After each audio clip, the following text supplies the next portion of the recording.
I'm a DIYer. I want to fix things myself. So when I figured out that there was a tear in my pool liner, I asked my friend Mark from Doheny's to come and help me solve the problem. Mark, you know I got never-ending issues. This time I think I have a tear in my liner. What can I do to fix it? Well, we got an easy fix for you. Okay. We have a vinyl liner patch kit. Nice and easy. We have a piece of vinyl here for you that you can cut out, and you're going to place that over your tear in your liner with some adhesive. You have an applicator right here, just a nice thin amount of adhesive on the piece of vinyl. Put it on the tear. The one thing we suggest you do is, you can notice with that piece right there, we've cut it into a circle.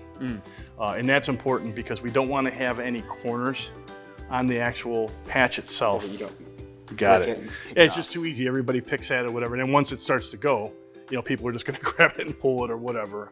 Now, what if I might have more than one tear, multiple tears? Right, you could have multiple tears and you can have multiple patches, but if you have, say for example, you patched a couple and you still have some leaking, then you have to find where there's a leak. Let's just say I can't find it. What do I do then? If you have an above ground pool, it's much easier to diagnose because you can walk around the perimeter of your pool, look for the area that's got some moisture on the outside of the pool. So you're gonna find eventually a wet spot, if you will. Okay. So at least that gets you in a general area. And so once you do that, I would suggest just, you know, putting your swim trunks on, jump in the pool and see if you can find anything visually first. Sometimes you can, sometimes you can't. If you can't, then we have a little trick that we use since we're in that area. Well, we use food dye. Okay. Okay, so you can use any color. Red's good because you can see it go through if you have a blue liner. Right. For today's purposes, we have blue, but you just put a drop of the food dye into the top of the pool, and you watch how slowly it sinks to the bottom. Oh yeah, it sinks. Okay, now you're not going to catch it on the first one more than likely, and you may go through a couple bottles of this stuff. And that doesn't make a difference. No, you're just going to keep putting it in. It's going to get sucked in. And once you see that happen, at least you know where it's at. You'll go ahead and get your patch kit.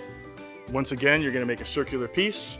You put the adhesive on. It can be applied underwater. Okay. So you just apply it above, take it down, put it over. And in this instance, since it's underwater, I suggest you just use your heel. If I got a tear in my in-ground pool, can I do that myself?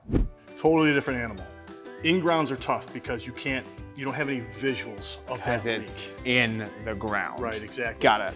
Right, and so the first thing I tell people with an in-ground pool is that keep an eye on it for a while, right? Because an in-ground pool's got more square footage, so you could have more evaporation going on depending on the time of the year.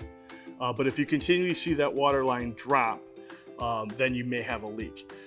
There's really nothing that I would suggest that you can do as a quick fix because normally those leaks are in the lines. What would you do? I would call a professional, a service technician to come out, and what they're probably going to end up doing is they're going to pressure test those lines. So they'll cap one end of the lines, they'll either pressurize it with air or water, just try to see if they can find the leak. They can use sound waves to do that. I've seen some systems that have actually cameras. Really? Yeah, it's a big deal because it's not a situation where we want to chop out a bunch of concrete in your backyard. Yeah, I don't want to do that. So what they're trying to do is eliminate that down to really where it's at, so they can just cut a piece of concrete, get down there, make their fix, and then put the concrete back on. So it sounds like it's probably not something I want to handle on my own. No, I wouldn't suggest it. I wouldn't even do it in my pool. Thank you so much, Mark. You're welcome. I hope that was as helpful for you as it was for me.